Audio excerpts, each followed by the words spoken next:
देवभूमि उत्तराखंड में सशक्त भू कानून की मांग तेज होती जा रही है। तमाम राजनीतिक दल और क्षेत्रीय संगठन हिमाचल प्रदेश की तर्ज पर प्रदेश में सख्त भू कानून लागू करने की मांग कर रहे हैं।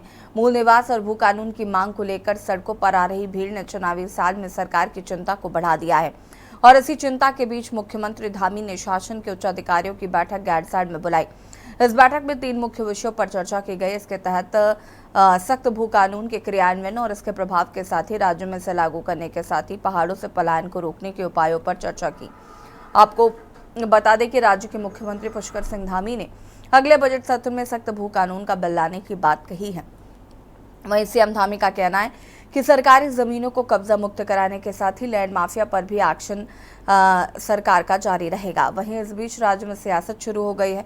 विपक्षी दलों का आरोप है कि मुख्यमंत्री की यह बैठक सिर्फ आई वॉश है। भाजपा ने राज्य के सख्त भू कानून को कमजोर किया है। ऐसे में भाजपा सरकार से सख्त भू कानून लागू होने की कोई उम्मीद नहीं है। आपको बता दें कि उत्तराखंड में समय समय पर भू कानून में संशोधन किए गए। इसके तहत तत्कालीन त्रिवेंद्र सरकार के कार्यकाल में भू कानून में संशोधन करते हुए जमीन खरीद की बाध्यता को समाप्त किया गया था। सवाल यह है कि क्या धामी सरकार राज्य में सख्त भू कानून लागू करेगी? आखिर क्यों विपक्ष को सरकार की मंशा पर भरोसा नहीं हो रहा है? आज इसी मुद्दे पर बातचीत, उससे पहले रिपोर्ट।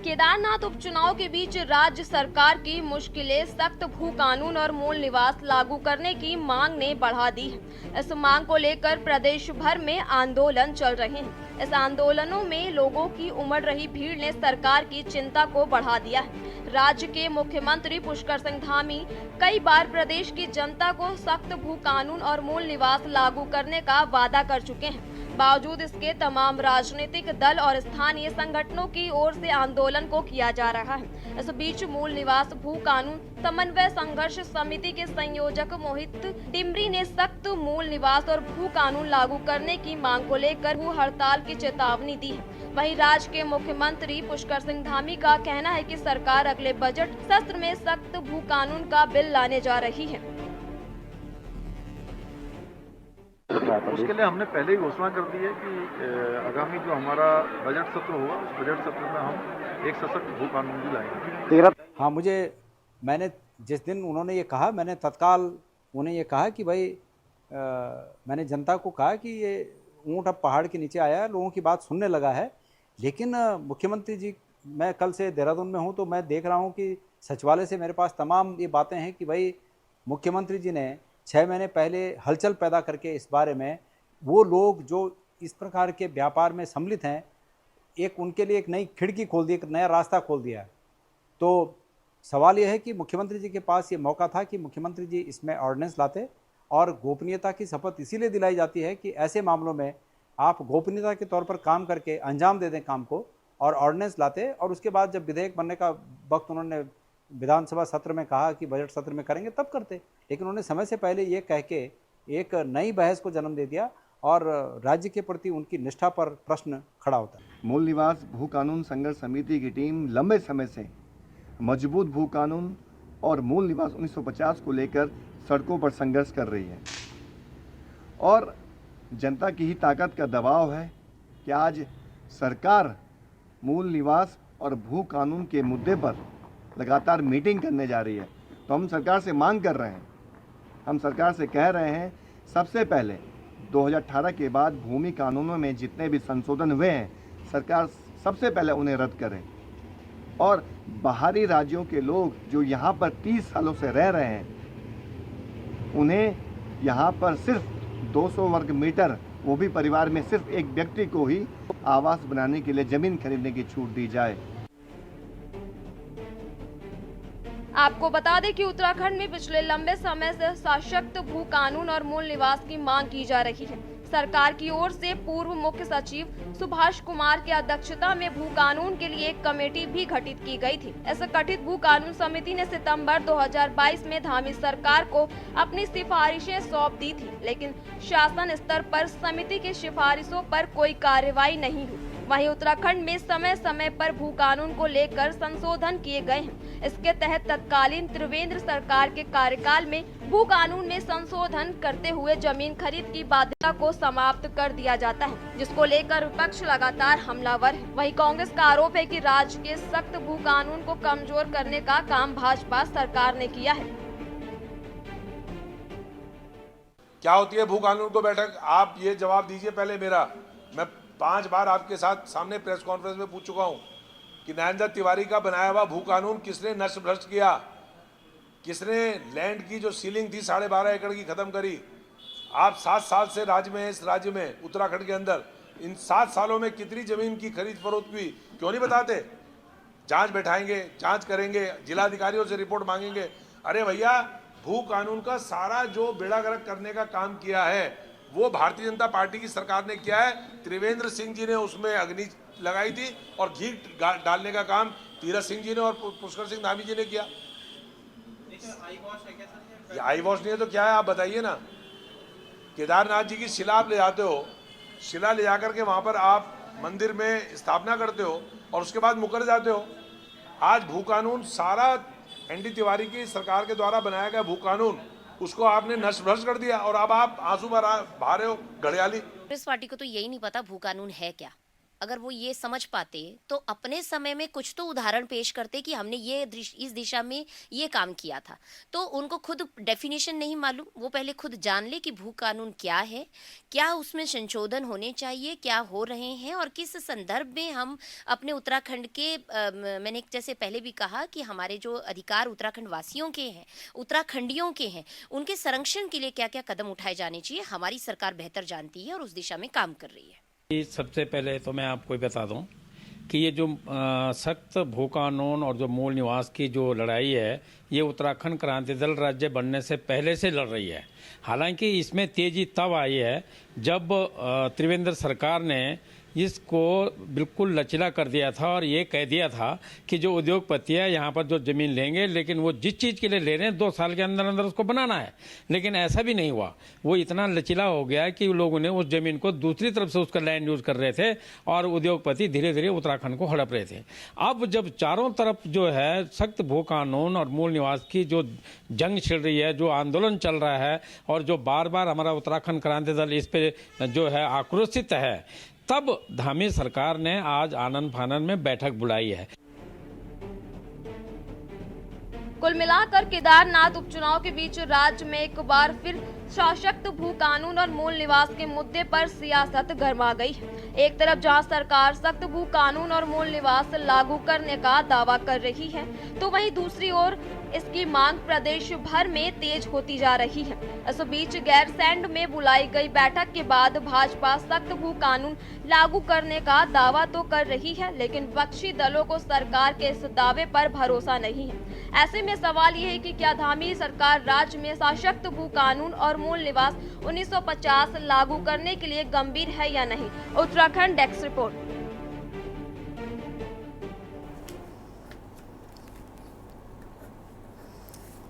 जी हाँ, तो जिस तरीके से भू कानून और मूल निवास को लेकर काफ़ी लंबे समय से विपक्षी दलों द्वारा मांग चल रही थी, अब इसको लेकर सरकार भी काफ़ी गंभीर नज़र आ रही है और इसको अगली जिस तरीके से कहा जा रहा है कि बैठकें लगातार की जा रही हैं, अगले सत्र में से लागू किया जा सकता है। हिमाचल के तर्ज पर ये भू कानून सख्त होगा। फिलहाल सरकार की मंशा पर विपक्ष अभी भी सवाल खड़े कर रहा है, जिस मुद्दे पर बातचीत करेंगे। संजीव वर्मा प्रदेश प्रवक्ता बीजेपी हमारे साथ जुड़ चुके हैं, प्रमोद कपरवान जी प्रवक्ता कांग्रेस हमारे साथ जुड़ चुके हैं, प्रांजल नौडियाल जी सचिव भू कानून मूल निवास संघर्ष समिति से हमारे साथ जुड़ चुके हैं और उदित घिड़ियाल जी समाज सेवी हमारे साथ जुड़ चुके हैं। सबसे पहले तो आप सभी का बहुत बहुत स्वागत है। शुरुआत प्रांजल जी से करते हैं। प्रांजल जी, जिस सख्त भू कानून और मूल निवास की मांग की जा रही है, सरकार अब उसको लेकर संजीदा नजर आ रही है और सरकार का ऐसा कहना है कि हम अगले सत्र में इसको लेकर आएंगे और जो जनता की मांग है उसे हम पूरा करेंगे। आपका बहुत बहुत धन्यवाद मुझे इस डिबेट में शामिल करने के लिए।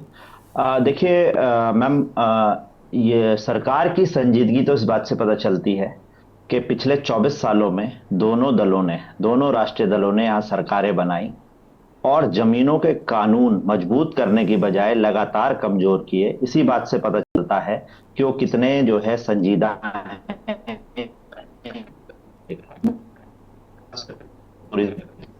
एंड आप ये कि क्या किसी विजनरी डॉक्यूमेंट की जरूरत है या किसी बहुत बड़ी कमेटी की जरूरत है या बहुत बड़ी एक्सपर्टीज की जरूरत है ये समझने के लिए कि प्रदेश में भू कानून कैसा होना चाहिए।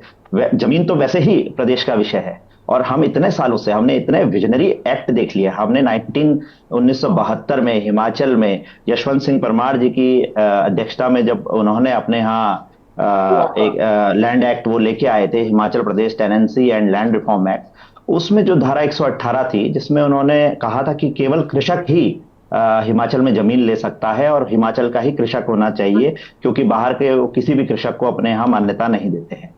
यानी इतनी मुश्किल उन्होंने जो जटिल प्रक्रिया करी धारा 118 में, तो क्या हम उसे पढ़ नहीं सकते हैं या हमें पता नहीं है कि ये ऑलरेडी जो है कम से कम 40 साल पहले इस तरह की जो है एक्ट आ चुका है। आप सिक्किम में देखिए, सिक्किम जो है 371F में जो है अपने आप को संरक्षित करता है। क्या हमें पता नहीं है? क्या अभी भी हमें कमेटियों की जरूरत है ये समझने के लिए कि भूमि किस तरह से बचेगी? देखिए, हमारा मानना है कि ये साफ साफ पॉलिटिकल विल और जो है एडमिनिस्ट्रेटिव विल का काम है। अगर आपके अंदर मंशा है तो आप इसे 20 साल पहले ले आते, 24 साल पहले ले आते, लेकिन अगर आपकी मंशा नहीं है तो वो इस सत्र में, उस सत्र में, किसी सत्र में नहीं आने वाला है और ये एक कमजोर कानून बन के ही सामने आएगा। ठीक है, प्रमोद का परवान जी फिलहाल हमारे साथ नहीं है। केंद्रीय प्रवक्ता यूकेडी दीपक रावत जी हमारे साथ जुड़े हुए हैं। दीपक जी, क्या कुछ कहना चाहते हैं? सरकार जो है एक और बिल लाने की बात कर रही है, भू कानून को और सख्त करने की मांग कर रही है, तो वहीं विपक्ष को ऐसा नहीं लगता है कि सरकार की मंशा जो है वो साफ है? जिस गंभीरता के साथ और अधीरता के साथ इस प्रदेश में भारतीय जनता पार्टी ने यूसीसी का बिल लाए, उसे पास कराया, यदि वही गंभीरता और अधीरता अगर भारतीय जनता पार्टी इस मजबूत जो मूल निवास और भू कानून है इसमें दिखाती तो विपक्ष भी विश्वास जरूर करता। लेकिन जिस तरीके से ये टाल मटोल की स्थिति उत्पन्न की जा रही है, इसी प्रकार से ये जो प्रभाव जो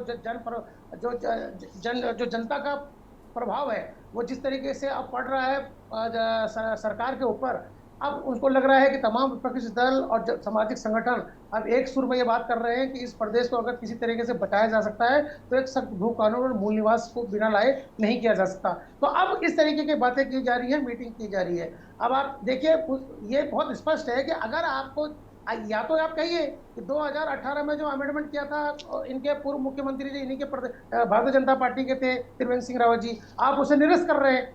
आपके पास तो आप तो सत्ता में है ना, आप कह सकते हैं इसको। और सख्त भू कानून के लिए नजीर पेश करने के लिए आप मुझसे परे प्रांजल जी ने बता दिया कि तमाम दूसरे राज्यों में इन चीजों को पहले से किया जा रहा है, उसका अध्ययन करके लाया जा सकता है। इसमें 3 सदस्य कमेटी बना के गैरसैंण में सिर्फ ये जनता को एक तरीके से एक मैसेज देने के लिए कि सरकार गंभीर है, इस तरह की कार्रवाई से अब काम नहीं चलने वाला है। अब यहाँ की जनता 24 वर्ष बाद समझ चुकी है कि अब अगर इस प्रदेश को बचाया जा सकता है तो एक सख्त भू कानून और मूल निवास के साथ ही। और सबसे अच्छी बात यासी जी क्या है, ये दोनों ही एक सिक्के के दो पहलू हैं। उत्तराखंड क्रांति दल स्पष्ट मानता है कि बिना मूल निवास के आप सख्त भू कानून ला ही नहीं सकते, और सख्त भू कानून लाने के लिए आपको मूल निवास करना ही पड़ेगा। उसकी एक बाध्यता आपको स्पष्ट करनी पड़ेगी कि मूल निवासियों के अधिकार क्षेत्र को संरक्षित करने के लिए सरकार किस स्वरूप में एक सख्त भू कानून लाना चाहती है। जब तक ये चीजें स्पष्ट नहीं होती जनता के बीच में, तब तक जनता हो या विपक्ष हो, उसका जो संशय है सरकार की नीयत के ऊपर वो बना रहेगा। गेड़ियाल जी हमारे साथ जुड़े हुए हैं। उदित जी, आज वापस से हमको चर्चा करनी पड़ रही है मूल निवास और भू कानून को लेकर। हालांकि अगर पॉजिटिविटी है तो अच्छा लगता है कि हाँ उत्तराखंड को एक सख्त भू कानून मिले, लेकिन मंशा कितनी क्लियर है ये समझना ज़रूरी हो जाता है।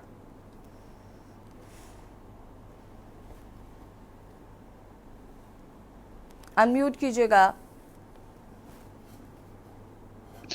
याची जी देखिए, उत्तराखंड में जो भू कानून की हम लोग अब बात कर रहे हैं लागू करने की, वो पहले तो हमें ये स्पष्ट होना चाहिए कि हम पहाड़ की बात कर रहे हैं, क्योंकि मैदानी क्षेत्र को तो आप नहीं जोड़ पाएंगे। यानी हरिद्वार, उधम सिंह नगर और देहरादून के कुछ हिस्से को नहीं जोड़ पाएंगे।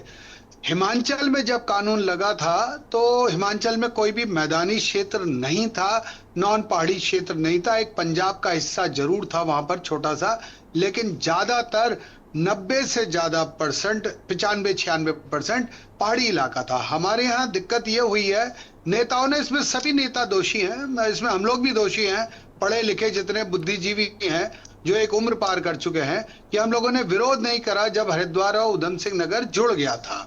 अब जब हरिद्वार और उधम सिंह नगर जुड़ गया है तो झबरेड़ा के कुरैशी साहब या कोई भी उधम सिंह नगर किच्छा का कोई भी निवासी वो पिथौरागढ़ में भी लेने का उतना ही हकदार हो गया, उत्तरकाशी और पौड़ी में भी जितना हम उधम सिंह नगर या हरिद्वार में लेने के हो गए। ये बहुत जटिल है, इसको समझना बड़ा, ये बहुत कॉम्प्लिकेटेड है। हम लोग बोल देते हैं भू कानून है। उसके बाद दूसरा है मूल निवास का, तो मूल निवास भी हमें ही लागू होगा, हमें ही मिलना चाहिए। पहाड़ी प्रदेश, अब हम ये कैसे मानेंगे कि रुड़की में कौन था, उधम सिंह नगर में कौन था, कई सारे इशू। अब आप छोटा समझिए, 2021 में 2021 में अभी मैंने कहीं पढ़ा, जमीन ली थी अल्मोड़ा में कहीं पर 15 नाली, तो 15 नाली जमीन उन्हें एग्रीकल्चर मिली कैसे जब वो यहाँ के हैं नहीं? तो कौन दंडित होगा? क्या किसी को दंडित करा जाएगा? भू कानून अभी अगर राहत देनी है और सरकार की मंशा है कि पहाड़ में सख्त भू कानून आए, तो उसके लिए आपको तत्काल पहाड़ी क्षेत्र में संपूर्ण बैन लगाना पड़ेगा। मैंने पिछली बार भी आपकी डिबेट में बोला था, उससे पहले भी बोला था, और मैं लगातार बोल रहा हूं कि हम भू कानून की जो लगाने की बात कर रहे हैं वो कृषि योग, कृषि की भूमि बची कितनी, निकायों का एक्सपेंशन। मैं सभी जो मेरे साथी बैठे हैं आज डिबेट में सभी को बता रहा हूं, ये बहुत ज्ञान की बात है कि हम कृषि भूमि, हम भू कानून हमारा केवल कृषि पे नहीं, संपूर्ण भूमि पर चाहिए, कि जो निकायों का एक्सपेंशन हो रहा है वो धीरे धीरे श्रीनगर का एक्सपेंशन हुआ है, श्रीनगर डांग आ गया, कई गांव ऐसे ही नैनीताल, ऐसे ही देहरादून ऊपर चक्राता की तरफ चलता जा रहा है, ऐसे ही अल्मोड़ा में निकायों का तक विस्तार होता रहेगा, वो कृषि भूमि उसमें शामिल होती रहेगी, और जैसे ही वो निकाय के अंदर आ जाएगी हर कोई व्यक्ति वहां पर बाहर वाला भी आके खरीद सकेगा। डिबेट में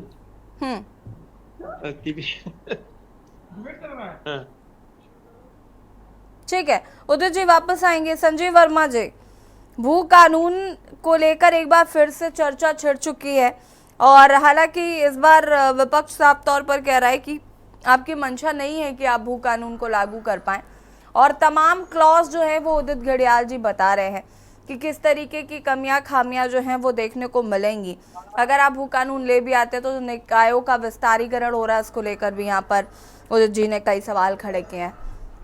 सबसे पहले तो क्या कुछ कहना है इस पर?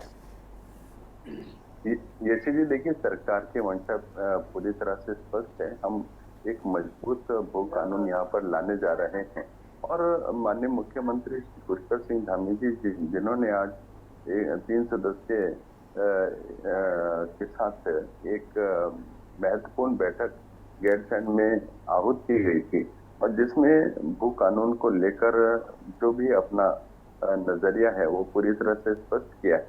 और मैं सोचता हूँ बहुत ही शीघ्र माननीय मुख्यमंत्री जी ने स्वयं इस बात पर स्पष्ट किया है कि बहुत ही जल्द हम एक सख्त भू कानून यहाँ पर लाने जा रहे हैं, और संभवतः जो हमारा बजट सत्र है उसमें इसका ड्राफ्ट हम लोग लेकर आ सकते हैं। और जिस प्रकार से विपक्ष एक जो अपनी झूठ की दुकान लगातार यहाँ पर चलाता रहा है, जिनको ना उत्तराखंड से कोई लेना देना है, ना उत्तराखंड की अस्मिता से कोई लेना देना है, ना उनको यहाँ के विकास से कोई लेना देना है, उनको केवल और केवल हर विषय के ऊपर राजनीति करनी है। और मैं सोचता हूँ उनकी राजनीति को उत्तराखंड की जनता भी भले से जान चुकी है कि वो केवल और केवल अपनी दुकान चलाने के लिए किसी भी हद तक जा सकते हैं। उनका उत्तराखंड के सरोकारों से किसी प्रकार का कोई लेना देना नहीं। अभी जिस प्रकार से कांग्रेस के कई नेता बड़ी बड़ी बातें कर रहे थे और सभी इंगित कर रहे थे स्वर्गीय एनडी तिवारी जी के शासनकाल की बात, तो इनको ये जान लेना चाहिए कि स्वर्गीय एनडी तिवारी जी के शासनकाल में यहाँ पर भू माफिया तंत्र इस कदर हावी था। एक दिन में 3-3 बार जमीनों के दाम चेंज हुआ करते थे और तमाम जो कृषि भूमि है, कृषि भूमि का जो औने पौने दामों में बांटने का काम कांग्रेस सरकार के द्वारा किया गया। एक एक रुपए में सैकड़ों और हजारों बीघा जमीनें अपने चहेतों को देने का काम कांग्रेस की सरकारों के द्वारा किया गया। तो ये उत्तराखंड के हितैषी नहीं बल्कि उत्तराखंड के, अगर हम बिल्कुल साफ शब्दों में कहें तो उत्तराखंड के घोर शत्रु की भूमिका में कांग्रेस पार्टी हमेशा से रही है। और मैं सोचता हूँ, हम देखिए हमारी सरकार का स्पष्ट मंतव्य है, हम सख्त भू कानून लेकर आएंगे जो जनता के सरोकारों से जुड़ा हो, जनता के हितों से जुड़ा हो और जैसा जनता की अपेक्षा है उसके ऊपर पूरी तरह से खरा उतरे। हम विकास भी चाहते हैं, जो ऐसा भू कानून जहां पर विकास भी हो और जनता का जो जनता के हितों का भी पूरा ख्याल रखा जाए और जनता के मंशा के अनुरूप हम जो सख्त कानून लाने जा रहे हैं, मैं सोचता हूँ जनता भी उसको अप्रिशिएट करेगी। और ये भी जैसे भू कानून का ये ड्राफ्ट आपके सामने भी आएगा, मैं सोचता हूँ अगली जो भी आप डिबेट इस मुद्दे के ऊपर करेंगे, आप सब भी इसको अप्रिशिएट करेंगे। कांग्रेस का काम अच्छा संजीव जी, ये भू कानून वैसे ही अगले बजट सत्र में आ रहा है जैसे यूसीसी आप अभी लागू करने वाले थे राज्य स्थापना दिवस में? देखिए यूसीसी की आप बात करते हैं तो यूसीसी भी बहुत हम बात करना नहीं चाहते हैं, करनी पड़ती है क्योंकि आपने कहा था राज्य स्थापना दिवस में आप इसको लागू करेंगे, राज्य स्थापना दिवस भी निकल गया, अब आप कह रहे हैं अगले बजट सत्र में आप भू कानून लेकर आएंगे। इस पर जवाब में आप बात कर रहे हैं बैठकों का दौर जारी, भू कानून को सख्त करने की तैयारी। आज चर्चा इसी मुद्दे पर मेहमान हमारे साथ जुड़े हुए हैं प्रमोद कपरवान, प्रदेश प्रवक्ता कांग्रेस से हमारे साथ जुड़ चुके। प्रमोद जी स्वागत है आपका। लेकिन उससे पहले संजीव वर्मा जी, जो सवाल मैं पूछ रही थी आपसे, क्या ये वैसा ही है जैसा कि अभी लागू होने वाला था या वाकई गंभीर हैं आप?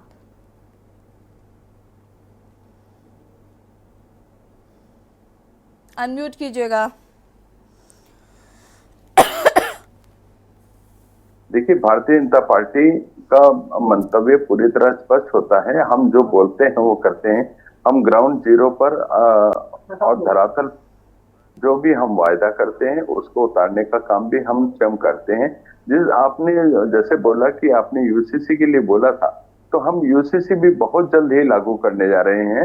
और अभी तक यही कांग्रेस पार्टी है जो लगातार यूसीसी का विरोध कर रही थी। अब उसी बात को लेकर ये यू टर्न मारते हुए ये अब बोलने लगे हैं कि आप यूसीसी कब लागू कर रहे हैं। तो अपना मंतव्य स्पष्ट कीजिए। आप कल तक तो आप बोलते थे यूसीसी हम लागू नहीं होने देंगे, हम लागू नहीं करना चाहते, हम यूसीसी का विरोध करते हैं। उनको लग रहा है ना आपकी मंशा नहीं है। तारीख तक तो कांग्रेस पार्टी उसका विरोध कर रही थी और आज बोल रहे हैं कि आप जल्दी से जल्दी उसको लागू करें।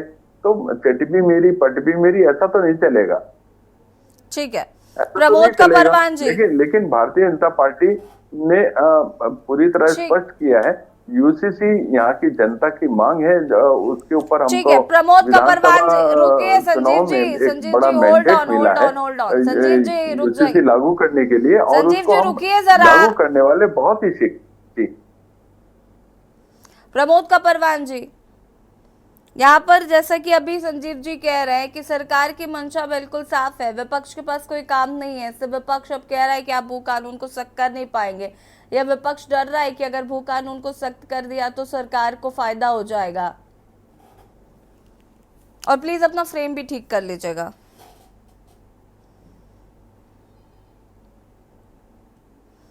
अनम्यूट कीजिए please. Bharatiya Janata party फासिस्टवादी party है, इनका मुद्दों से लेना देना नहीं है। हम आपसे ये पूछना चाहते हैं कि 9 नवंबर भी गुजर गया, आपने कहा यूसीसी का कानून आप लेकर के आएंगे। अरे पहले तो इनको यही पता नहीं है कि यूसीसी कानून है क्या। इस यूसीसी कानून के अंतर्गत इनको यही पता नहीं है, खुद मुख्यमंत्री जी ने इसको पढ़ा नहीं है। तो इसलिए मैं ये कहना चाहता हूं, ये क्या सशक्त भू कानून लाएंगे। 24 साल राज्य को बने हुए हो गए, राज्य के अंदर भू कानून, भूमि बची कहाँ है जो ये भू कानून लेकर के आएंगे। इसलिए यशस्वी जी, मैं आपसे ये कहना चाहता हूं कि भारतीय जनता पार्टी पूर्ण रूप से विफल पार्टी है।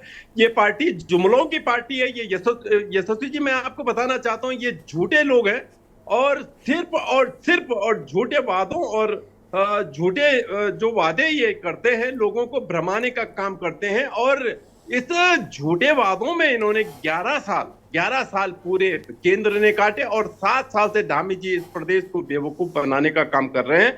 मैं आपसे ये कहना चाहता हूं कि आप बताएं कि जो 9 नवंबर को इन्होंने कहा था कि हम सशक्त यहाँ पर जो है यूसीसी का कानून लाएंगे, लेकिन 9 नवंबर निकल गया। आप बताएं कि भू कानून को लेकर के वो, यार मैं अपने बड़े भाई संजीव वर्मा जी, जो मेरे बड़े भाई हैं, मैं आपसे बड़े विनम्र निवेदन के साथ कहना चाहता हूं, आप जो है डिबेट की जो शुरुआत है वो सिर्फ और सिर्फ जो है कांग्रेस की बुराई से शुरू करते हैं। अरे भाई, आपको भारी भरकम जो जनादेश उत्तराखंड के लोगों ने दिया है, ये उत्तराखंड के लोगों ने इसलिए दिया है कि आप जो है उत्तराखंड के विकास के लिए काम करें, आप उत्तराखंड के नौजवानों के रोजगार के लिए काम करें, आप उत्तराखंड के जो है पलायन के लिए काम करें, आप उत्तराखंड में बेरोजगारी के लिए काम करें, आप उत्तराखंड में भ्रष्टाचार कैसे समाप्त हो उसके लिए काम करें।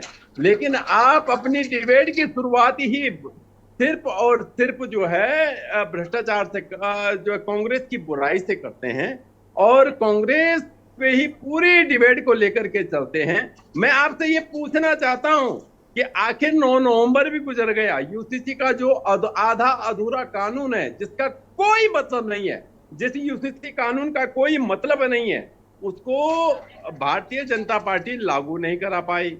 तो आप क्या सशक्त भू कानून लागू कराएंगे? आपको उत्तराखंड के जन सरोकारों से कोई मतलब नहीं है। अब मैं आपसे ये कहना चाहता हूं कि उत्तराखंड आने वाले समय में जब कांग्रेस इस प्रदेश के अंदर कांग्रेस की सरकार बनेगी तो निश्चित रूप में सशक्त भू कानून हम लागू करेंगे। और आपसे आपके बस का, आप जुमलेबाजों की पार्टी है। प्रधानमंत्री जो है 11 साल से झूठ बोलते हैं और मुख्यमंत्री जो है 7 सालों से झूठ बोलते हैं। यशस्वी जी, मैं आपसे ये कहना चाहता हूं कि आप बताएं ना कि जो है अभी जो है 9 नवंबर गुजर गया, 9 नवंबर को इन्होंने कहा था कि जो है इस प्रदेश के अंदर ये जो है प्रमोद गबरवाल जी, मैं तो इस मुद्दे पर बात कर ही चुकी हूँ। बार बार आप 9 नवंबर कर रहे हैं। ये प्रश्न मैंने ही पूछा था उनसे कि भैया 9 नवंबर निकल गया है और आपने कहा था हम यूसीसी लागू करेंगे। आप बताएं कि भारतीय जनता पार्टी का क्या है जो सशक्त भू कानून लाना चाहती है। और रही बात कांग्रेस की को कोसने की, तो कांग्रेस को अभी यूकेडी के प्रवक्ता भी कोस रहे थे। जमीनें भारतीय जनता पार्टी ने ही तो लूटी है। आप बताएं, बाबा रामदेव को कौड़ियों के भाव में जो है देवप्रयाग से लेकर के पूरे प्रदेश के अंदर चंद पैसों में जो है जमीनें आवंटित की जा रही हैं। ये क्या क्या क्या तरीका है, आप बताएं ना। और इस तरह से कई सारे उद्योगपतियों को आप जो है जमीनें जो है कुछ ही पैसों में देने का काम कर रहे हैं। तो ये भारतीय जनता पार्टी उत्तराखंड को लूटने का काम करना चाहती है। ठीक है, उदित घड़ियाल जी का रुख कर लेते हैं। उदित जी, बहुत सारे क्लॉज आप समझाने की कोशिश कर रहे हैं, लेकिन मुझे नहीं लगता कि बहुत सारे लोगों को ये बात समझ में आ रही है कि भू कानून को सख्त करने का मतलब क्या है और कैसे उसको सख्त करना है। सिर्फ सख्त हो जाना चाहिए, उससे ज़मीन जो है वो बाहरी लोगों के पास नहीं पहुंचेगी, बस इतना ही कॉन्सेप्ट है लोगों के मन में। लेकिन आप जिस थ्योरी के हिसाब से बता रहे हैं, अगर उस थ्योरी के हिसाब से भू कानून नहीं आता तो आपको ऐसा लगता है कि वो इसका कोई फायदा नहीं होने वाला है? बिल्कुल नहीं यशी जी, बिल्कुल फायदा नहीं होगा। देखिए, हम बात कर रहे हैं, सबके सब बात कर रहे हैं, सभी विद्वान बैठे हुए हैं, सब कोई ना कोई, किसी का सबका ज्ञान है कहीं ना कहीं इस विषय में। लेकिन सबको ये समझना चाहिए कि हम बात कर रहे हैं कृषि पे लगाओ, कृषि पे लगाओ। हिमाचल में जब लगा था तो वो संपूर्ण भूमि पे लगा था, और कृषि केवल, जो अभी इन्होंने बताया था, कृषि में केवल कृषि करने वाला ही खरीद सकता था। हमने थोड़ा सा, तिवारी जी जब आए तो तिवारी जी ने कहा कि साहब इंडस्ट्री लगाना चाहते हैं। आप देखिएगा खोज करके कि जो तिवारी जी के समय जमीनें खरीदी गई थी उनमें बहुत सारी जमीनों में जिस प्रयोजन के लिए खरीदी गई थी वो नहीं हुआ, उसकी जगह कुछ और हो गया, किसी ने मॉनिटर नहीं करा। उसके बाद जनरल साहब आ गए, जनरल साहब ने तुरंत तत्काल 250 मीटर का उसमें एक प्रावधान, मतलब उसका लगा दिया कि 250 से ऊपर नहीं होगा। हमारा कहना, मेरा व्यक्तिगत रूप से मानना है 250 नहीं, पहले आप संपूर्ण पे लगाएं। और अभी ये पिछले जो 7, 8, 10, 12 साल से खेल हुआ, ये किसी की समझ में नहीं आया। हम लोग सब, हम उसमें मैं भी हूं शामिल, हम किसी को समझ में नहीं आया कि निकायों का विस्तार धीरे धीरे होता चला गया। पौड़ी इतना सा था, पौड़ी इतना बड़ा हो गया पौड़ी की जो कृषि भूमि थी वो सब निकाय में आ गई हैं। ऐसे ही नैनीताल में हुआ, ऐसे ही अल्मोड़ा में हुआ। लोगों ने आके जमीनें खरीदी, कुछ माफिया हर जगह हरदम रहते ही हैं, तो उन लोगों को पता था कि निकाय का एक्सपेंशन होने वाला है, ये गांव जुड़ने वाला है, उन्होंने वहां पर जाके भूमि खरीद ली, औने पौने दाम खरीदी। उस समय लोगों ने कहा कि कौन खरीदेगा कृषि भूमि, चलो ले रहे हो। उन्होंने कहा हम देख लेंगे, तब जैसा होता है गेम, और उन्होंने वो भूमि उनसे ले ली। वो बाद में निकाय में जुड़ गई और वो करोड़पति बन गए। उसमें अब बाहर के लोग आ गए, हरियाणा से आ गए, फिर कहीं से भी आ सकते हैं, क्योंकि ऐसा कहीं कानून नहीं है कि आप नगर निगम निकाय भी या निकाय क्षेत्र में भूमि कोई बाहर वाला नहीं ले सकता, वो बिल्कुल ले सकता है। तो सबसे पहला जो है, मेरा मानना है, जितने भी लोग लगे हैं भू कानून के लिए, उनको सबसे पहले मांग करनी चाहिए कि पहाड़ी क्षेत्र में संपूर्ण बैन लगना चाहिए। किसी भी भूमि 1 साल के लिए लगाएं, 1.5 साल के लिए लगाएं, 2 साल के लगाएं, कमेटी बिठाएं, उसमें देखते रहें, चेक करें। मनोज वाजपेयी जी ने, मैंने अभी आपको बताया ना, 15 नाली जमीन ली है, अभी कभी कुछ साल, 1 साल 3 साल पहले ली है। कैसे ली उन्होंने 15 नाली जमीन? किसने उनको लेने दी, किसके नाम से? अगर उन्होंने योग और ध्यान केंद्र के लिए करना था, तो अगर नहीं हुआ तो वो वापस हो जानी चाहिए किसानों को तत्काल। वो भी कानून लागू होना चाहिए। त्रिवेंद्र जी के समय जो हुआ था, देखिए हम बोल रहे हैं कि त्रिवेंद्र जी के समय गलत हुआ, लेकिन त्रिवेंद्र जी के समय ये एक राइडर भी लगा हुआ था कि 2 साल के अंदर अगर उसका कार्य नहीं हुआ तो वापस आनी चाहिए। अब जो त्रिवेंद्र जी के समय लोगों ने बाहर से आगे खरीदी, अगर नहीं कराए तत्काल, देखिए सरकार का मजा तो यही है, अभी करा है धामी जी ने, ऐसा नहीं है, किसी की जमीन करी है कहीं पर, वो अच्छी बात है, ये एक अच्छी पहल है, और ये लगातार होना चाहिए। तब जाके प्रदेश, देखिए प्रदेश की स्थिति बहुत बुरी है। कहना बड़ा अच्छा लगता है, हम देहरादून में बैठे हैं, कोई हल्द्वानी बैठा है, रुद्रपुर में, पहाड़ की स्थिति बहुत अच्छी नहीं है। यात्रा, यहाँ पर यात्रा बंद हुई, 6 महीने एकदम सुनसान सन्नाटा रहता है। हमारे पास कोई भी दूसरा ऑप्शन नहीं बन पा रहा। हम क्यों नहीं कर पा रहे, और ऑल्टरनेटिव में हम बागवानी को विस्तार क्यों नहीं दे पा रहे, हम कृषि में क्यों नहीं आ पा रहे, बिल्कुल एक फोकस्ड काम क्यों नहीं कर पा रहे? उसमें सरकार को करना चाहिए। जहां तक भू कानून, जहां तक मूल निवास का है, मूल निवास की लड़ाई है, पेचीदा है, लेकिन जरूरी है, बहुत जरूरी है, क्योंकि मूल निवास ही मूल है उत्तराखंड का।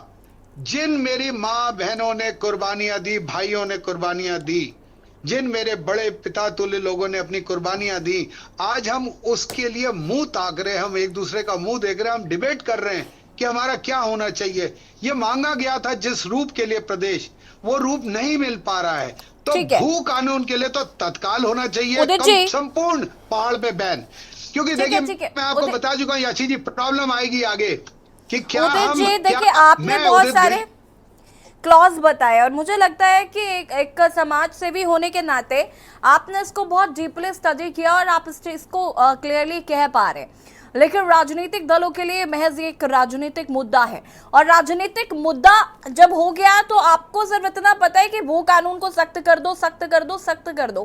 काफी लंबे समय से मैं भी इसको पढ़ने की कोशिश कर रही हूँ, समझने की कोशिश कर रही हूँ कि आखिर हिमाचल की तर्ज पर मांग क्यों की जा रही है, या जिस तरीके से क्लॉज, और मुझे लग रहा है कि जिस तरीके से आप देख रहे हैं, आप जिस नजरिए से देख रहे हैं, उस नजरिए से अगर सरकार ने नहीं देखा तो हम फिर उसी सिचुएशन पे आकर खड़े हो जाएंगे।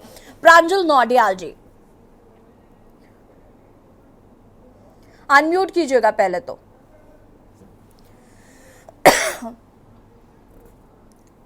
देखिए यशी जी, मैं अभी राजनीतिक दलों को भी अभी सुन रहा था और किस प्रकार से मैंने हमेशा कहा कि वो भूमि के कानून और मूल निवास के इस गंभीर प्रश्न को कितने हल्के में लेते हैं और एक दूसरे पर आरोप प्रत्यारोप करके निकल जाते हैं। ये डेली डिबेटों में जाकर हम यही सुनते हैं कि कांग्रेस ने ये किया, बीजेपी ने ये किया। मैं आपसे कहना चाहता हूं कि जो पहला भूमि बंदोबस्त जो है इस प्रदेश में हुआ था वो जो है 1964 के दशक में हुआ था। 40 सालाना बंदोबस्त था, उसका आधार मूल निवास 1950 था।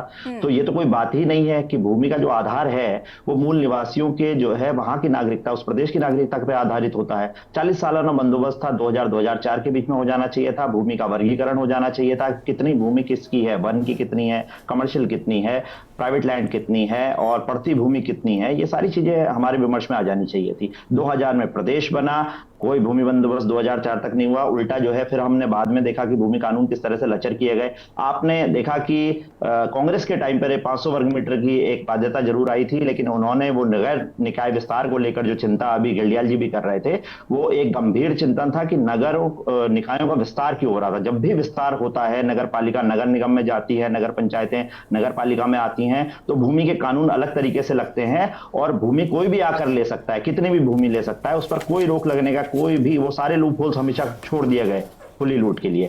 आप 2018 में देखिए, तत्कालीन गवर्नमेंट ने जो है 143 में जो लैंड यूज चेंज करने का जो एक्ट था, जो बड़ा टिपिकल था कृषि भूमि को कमर्शियल में चेंज करने का, उसमें जो है वो बाध्यता ही खत्म कर दी। आप किसी भी जो है भूमि को इंडस्ट्री के नाम पे लीजिए, और ये बीजेपी गवर्नमेंट थी जो अभी बड़े बड़े वादे कर रहे थे, किसी भी भूमि को एमओयू साइन कीजिए, इंडस्ट्री के नाम पे लीजिए, और MOU memorandum of understanding, not later of intent, मतलब क्या करना है वो तो लेटर साइन ही नहीं होता है हमारे यहाँ तो मेमोरेंडम साइन कीजिए, इंडस्ट्री के नाम पे जमीन लीजिए और उसके बाद जो चाहे उस जमीन का कीजिए। ये परिपाटी जो है दोनों गवर्नमेंट में चलती रही, हमेशा चलती रहेगी। 12.5 एकड़ का जो कैप था इंडस्ट्री के नाम पर, वो कैप भी जो है उस संशोधन में खत्म कर दिया गया। यानी अब आप भूमि जितनी भी चाहे उतनी ले सकते हैं, जो चाहे कर सकते हैं। और जिस आप अभी गलियाल जी भी बात कर रहे थे कि इसमें 2 बाध्यताएं थी, एक था कि आप जो है 2 साल के अंदर अंदर जो है आपको इंडस्ट्री लगानी पड़ेगी, और दूसरी बाध्यता यह थी कि जिस प्रयोजन के लिए आपने भूमि ली है वो प्रयोजन अगर आपने जो है पूरा नहीं किया तो भूमि वापस गवर्नमेंट में निहित हो जाएगी। लेकिन ये दोनों प्रयोजन खत्म कर दिए गए जून 2022 में तत्कालीन धामी सरकार की अध्यक्षता में। जो धामी सरकार के टाइम पर ये पूरी बाध्यताएं भी खत्म कर दी गई। अब आप जितना चाहे भूमि लीजिए, जो चाहे कीजिए। और देखिए, ये भूमि कानून लगातार ये सरकारें कमजोर कर रही हैं और जनता को बेवकूफ बना बनाकर बार बार वादे कर रही हैं कि इस सत्र में उस सत्र में हम ये भूमि कानून ले आएंगे। पिछले सत्र में क्या किया, गैरसैंण में बैठे, अपने भत्ते बढ़ाए, अपना वेतन बढ़ाया और वापस आ गए। और इतनी गंभीर मुद्दों पर जो है चर्चा, पूरे प्रदेश में जो है आंदोलन चल रहे थे, उस पर कोई बात ही नहीं हुई। अरे आप हिमाचल में 1972 में इतने विजनरी लीडर आए थे, उन्हीं के कुछ डॉक्यूमेंट्स पढ़ लेते। आप सिक्किम में चामलिंग को देखिए, उन्होंने 2016 में पूरे प्रदेश को ऑर्गेनिक स्टेट घोषित करवा दिया। वहां पर जो है हर्ब्स की खेती हो रही है, वहां पर फूलों की खेती हो रही है, वहां पर कमर्शियल क्रॉप कल्टीवेशन हो रहा है। एक प्रदेश, आप इसको हिमालयी प्रदेश कहते हैं, आप इसको पहाड़ी प्रदेश कहते हैं, और आपका जो फोकस है वो जो है हरिद्वार के, उधम सिंह नगर के इंडस्ट्रियल एरिया पर टिकी हुई है। क्या उससे जो है बैकबोन बनेगी, इस इकोनॉमिकल स्ट्रक्चर बनेगा इस प्रदेश का? ये सब झूठ है, ये सब जो है बहानेबाजी। और इसकी प्रांजल नौडियाल जी, मैं वापस आती हूँ, रुक जाइएगा। अभी जो है आप देख रहे होंगे एक सेकंड, ठीक है प्रांजल जी, होल्ड ऑन प्लीज। एवरेस्ट में एक बड़ी जमीन जिसका जो है प्रांजल जी जो केवल और केवल जो बताया गया कि वो जमीन, दीपक रावत जी, यहाँ पर जो क्लॉज आ रहे हैं उन पर भी काम करना जरूरी है। अदरवाइज अगर फिर भी सरकार भू कानून को सख्त करती है तो भी वो किसी काम का नहीं होगा, जैसा कि उदित जी और प्रांजल जी इस बात का जिक्र कर रहे हैं।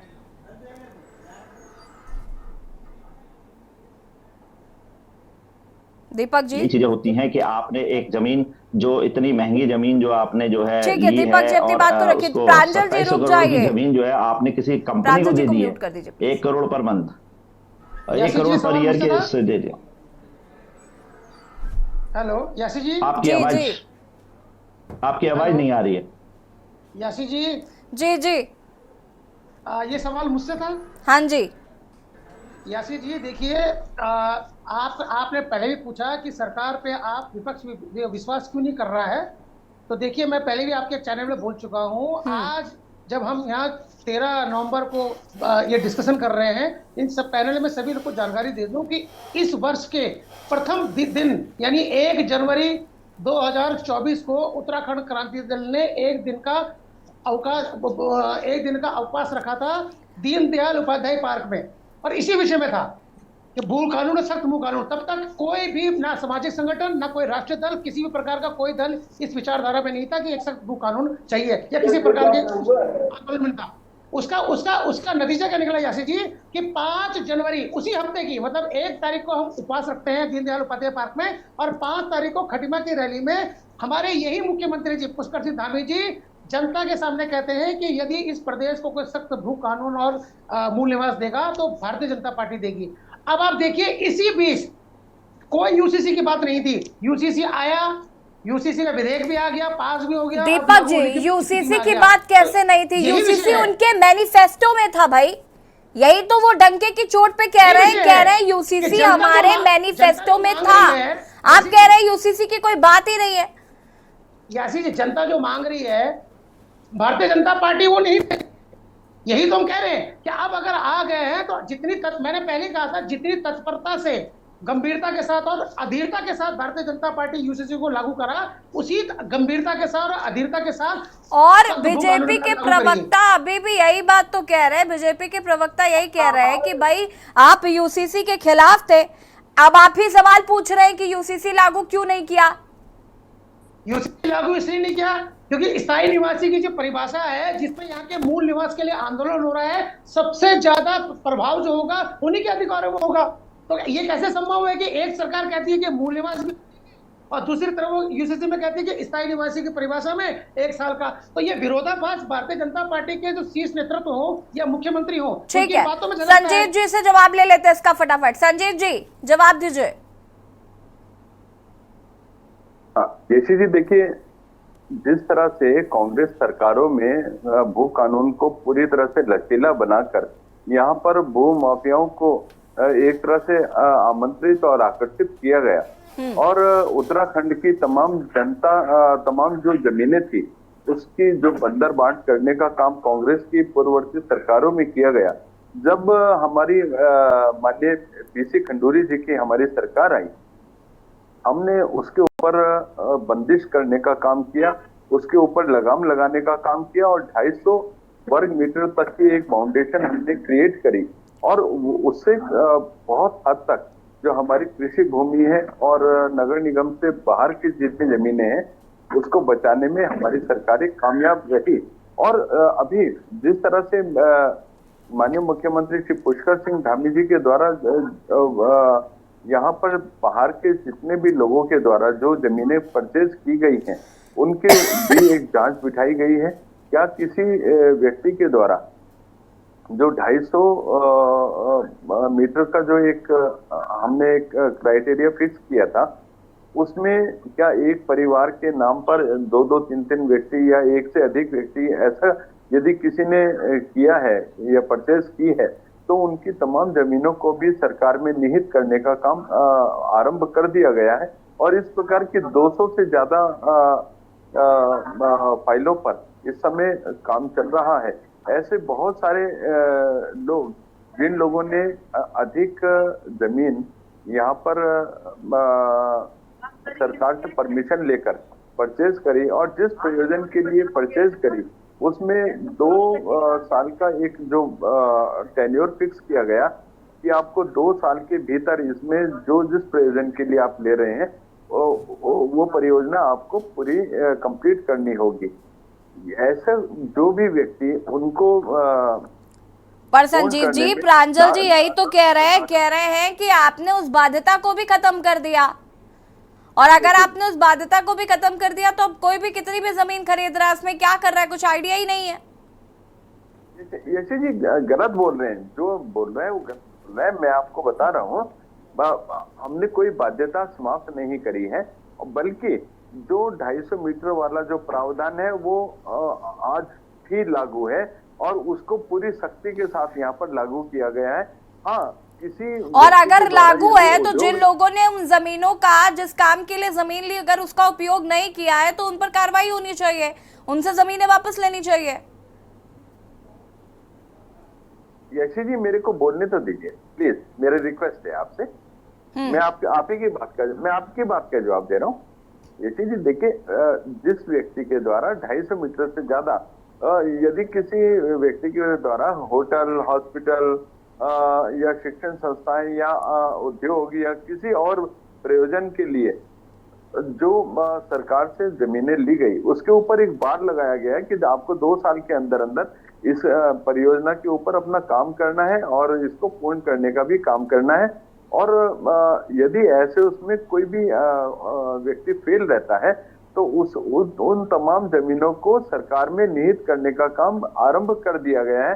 और मैं सोचता हूँ सरकार पूरी तरह से गंभीर है, हम जो बोलते हैं वो करते हैं, लेकिन कांग्रेस पार्टी है कि मानती नहीं। अभी कांग्रेस के प्रवक्ता जो बार बार बोल रहे थे, जो बाबा रामदेव का उदाहरण दे रहे थे, इनको खाली संतों को ही दिखाई देता है। चलिए, प्रमोद कपरवान जी जवाब देंगे। प्रमोद कपरवान जी, ठीक है, रुक जाइएगा। प्रमोद कपरवान जी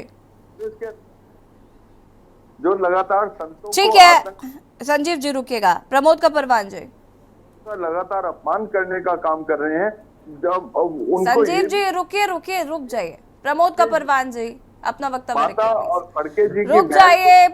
संजीव जी प्लीज। किया गया था। और मैं सोचता हूँ आप लोग कितने तुष्टिकरण में कितने अंधे हो गए हैं, अच्छे बुरे का कोई ज्ञान ही नहीं रहा है। जब देखें आप सनातन का विरोध करते हैं, शर्म आनी चाहिए आपको। घूम फिरकर बात सनातन पर आकर खत्म हो गई। प्रमोद कपरवान जी। यशस्वी जी, मैं आपसे ये बहुत विनम्रता के साथ एक कहना चाहता हूं कि भारतीय जनता पार्टी का सनातन से कोई लेना देना नहीं है। यदि ये नहीं, आप ही का लेना देना है। सनातन का इसीलिए हिंदू को जाति में बांटने की बात करते हो। विकास इसीलिए नहीं हो पा रहा है उत्तराखंड का। बात हम कर रहे हैं यहाँ पर भू कानून की, आगे हम सनातन पर। फटाफट प्रमोद कपरवान जी अपनी बात को पूरा करिएगा, समय की कमी है हमारे पास। प्रमोद कपरवान जी, ठीक है। संजीव जी रुक जाइए, चर्चा अलग दिशा में नहीं ले जानी है मुझे। प्रमोद कपरवान जी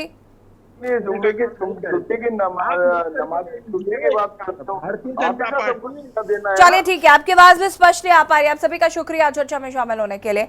और देवभूमि के दंगल में बात कर रहे हैं, भू कानून को सख्त करने को लेकर अब सरकार गंभीर नजर आ रही है। हालांकि विपक्ष सरकार की मंशा पर कई सवाल खड़े कर रहा है। देवभूमि के दंगल में फिलहाल होता है, देखते रहिए के न्यूज़ इंडिया। नमस्कार। मसाले लाए हैं फ्रेश लॉक टेक्नोलॉजी, जो रखे मसालों को हर समय फ्रेश। गोल्डी मसाले। इस कार्यक्रम के प्रायोजक हैं समय बदला पर स्वाद न बदला, महक सिल्वर। महक सिल्वर मेरा दिलबर। आप देख रहे हैं के न्यूज, खबरों का सारथी। केसरिया से मन जोगी हुआ रे, दिल झूमे देखो मतवारा हुआ रे। केसरिया से मन जोगी हुआ। हर पल मनाओ केसरी त्योहार। विमल, बोलो जुबान केसरी। खबर राजनीति की हो या जुड़ी हो नौकरशाही से, कानाफूसी का मसला हो या फाइलों की राजदारी से, तो बस थोड़ा सा इंतजार करिए। हम लेकर आ रहे हैं आपके लिए के न्यूज पर एक नया कार्यक्रम, रात दरबारी। आप देख रहे हैं के न्यूज, खबरों का सारथी। अम्बेडकर नगर में 54 आंगनबाड़ी केंद्रों को मिलेगा अपना भवन। करीब 20,000 आबादी को सरकार की विभिन्न योजनाओं का सुचारू रूप से मिलेगा लाभ। अलीगढ़ में 10,000 की घूस लेते लेखपाल गिरफ्तार। दुर्घटना बीमा में मनचाही रिपोर्ट लगाने के नाम पर मांगे थे 25,000। एंटी करप्शन टीम ने पकड़ा। अलीगढ़ के मथुरा रोड स्थित A to Z प्लांट में लगे कूड़े कचरे का अब समय से निस्तारण किया जाएगा। हर दिन कंपनी को कूड़े का निस्तारण करना होगा। प्रयागराज के यमुनानगर के नना कोतवाली अंतर्गत गंगोत्री नगर इलाके में प्रतियोगी परीक्षाओं की तैयारी कर रहे एक छात्र की संदिग्ध स्थिति में कमरे में लाश मिली। प्रयागराज के कोठा बर्जा बाजार स्थित रघुवंशी ज्वेलर्स के यहाँ चोरों ने दीवार की सेंधमारी करके लाखों के रुपए सोने व चांदी के आभूषण पर हाथ साफ किया। सूचना पर पहुंची पुलिस ने तहरीर मिलने के बाद जांच शुरू कर दी। कानपुर के सर्वोदय नगर स्थित रेजेंसी अस्पताल को सीजीएचएस पैनल में हटाने का आदेश 24 घंटे भी नहीं चल पाया। 12 नवंबर की शाम को आदेश स्थगित कर दिया गया है। फिकी फ्लो कानपुर चैप्टर आवश्यक निवेश रणनीति और यात्रा वित्तीय योजना विषय पर 2 कार्यशालाओं का आयोजन किया गया। मुख्य वक्ता बोले, सही वित्तीय योजना व निवेश बना सकता है आपकी यात्रा को सुलभ।